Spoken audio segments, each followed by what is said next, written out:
I remembered the moment I first opened my eyes in northern Guatemala, 700 CE. The shift had been so sudden, from the familiar hum of my own century to the breath of an ancient world, that just for a while I stood there, letting the dawn reassure me that I was really here. Walking into Tikal felt unreal. Only hours earlier, at least in my time, I'd been surrounded by screens and noise. Now the sound of drums and distant chanting wrapped around me. It was strange how easily the present slipped away, how easily this world began to feel like it had been waiting for me. Climbing the temple steps into Tikal, I kept thinking about how impossible it was that I'd crossed centuries to get here. Yet the stones felt warm beneath my hands, solid, grounding, like they didn't care which era I'd come from. They only cared that I'd showed up. At the observatory, I stood beside a Mayan astronomer who charted the sky with practiced certainty. Watching him made me feel painfully aware of how little my own time understood about patience. Here, time wasn't measured, it was honored. Maybe that's why I'd been drawn to this era in the first place. The reality of my journey finally settled in. Days earlier, I'd been living in modern routines. Now I was moving through a world untouched by everything I knew. And strangely, I felt more present here than I had in years. I remembered watching the ball game one afternoon, the shouts echoing against the stone courts. I watched like I was witnessing not just the sport, but a heartbeat of their world. Later, I found myself beside a scribe, watching him paint symbols with deliberate, reverent strokes. I didn't know their meaning, but I could feel the weight of them. Stories captured in color, preserving lives that had long since faded into time. Walking alone through the jungle days later, I heard nothing but leaves shifting and distant calls. The quiet felt alive, carrying the same rhythm I'd felt in the plazas. It amazed me how even the silence here seemed connected to something greater. At the cenote, I watched the light ripple across the water during a small ceremony. There was something sacred in the simplicity. It reminded me how purity often comes from what we overlook. Each night, I returned to the stars. Lying there, I felt time bending around me, not rushing, not dragging, just existing. And for the first time in a long while, I felt myself existing within it. One morning, I climbed the observatory steps at sunrise. As the light spilled over the horizon, I realized how much I had changed without noticing. The world hadn't gotten quieter. I had simply learned to listen.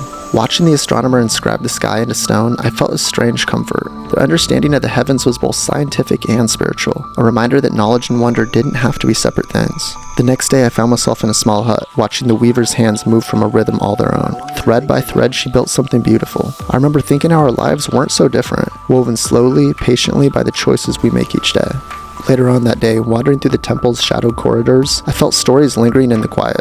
The walls didn't speak, yet somehow they still told me everything: devotion, legacy, and the lives that were shaped in these halls. I joined a midday ritual, kneeling among strangers who felt strangely familiar by then. Their movements flowed with intention, and I realized how much meaning rests in repetition. Returning to the marketplace weeks later, I saw it differently. The exchanges weren't just for goods, they were moments of connection.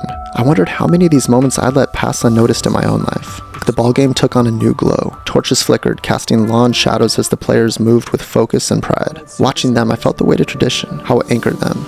Returning to the scribe, I felt a deeper connection to the work. A gentle brush of pigment against stone felt like a quiet vow, a promise to remember. And I realized I was beginning to carry those memories with me too. Walking the jungle path at twilight, the world felt softened. The colors faded into blues and purples, and with each step, I sensed myself letting go of the noise, the urgency, and the parts of me I didn't need anymore. At the cenote again, the sunlight reflected off of the water like a living painting. It struck me how the simplest things here held the deepest meaning, and I wondered how much of life's beauty I'd missed by rushing past it. In the morning smoke ritual, I watched incense curl towards the sky. The air felt heavy with intention. Breathing in it, I felt grounded in a way I hadn't felt in years. Rooted, steady, and present. Running my hand along the carved glyphs, I felt the strength of the voices that had long gone silent. They weren't just symbols, they were memories carved into the earth. Touching them felt like touching time itself. A child once handed me a small drum, smiling as if he already knew I'd accept it. And when I played, my awkward rhythm slowly found its place in the larger cadence. And in that moment, I felt welcomed, not as a visitor, but as a part of their world. Helping with the harvest at dusk, I witnessed a kind of unity I rarely saw back home. Everyone worked together, laughing, talking, resting, and I wondered why we'd made togetherness so complicated in our time. Sitting with the elders around the fire, I didn't understand their words, but I felt their wisdom. It wasn't spoken, it was lived, carried in their eyes, their gestures, the quiet spaces between stories. And later that night, during the star ceremony, I felt the night sky open above us like a great breathing tapestry.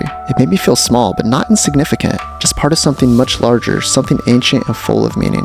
When I walked through the misty plaza that final morning, I felt the weight in my chest. The city didn't know I was leaving, but I did. And leaving felt much harder than I ever expected. Kneeling at the temple one last time, I thanked the world that had welcomed me. I didn't speak aloud, but I felt the moment settle into me, becoming a memory I knew I would carry forever. When I opened my eyes, centuries had passed. The ruins stood quiet again, framed by sunlight. But they didn't feel empty, they felt alive, like they were still holding the story I'd witnessed. As I walked away, I felt the echo of that ancient pulse inside me. I realized I hadn't just visited their world, it had changed me. And even now, even in my own time, the rhythm of the Mayas still lived quietly within us all. Thanks for traveling with me to the Mayan world. What they built still echoes through time. If you want to continue the journey, my next stop takes me somewhere all of human knowledge was once held, the Library of Alexandria.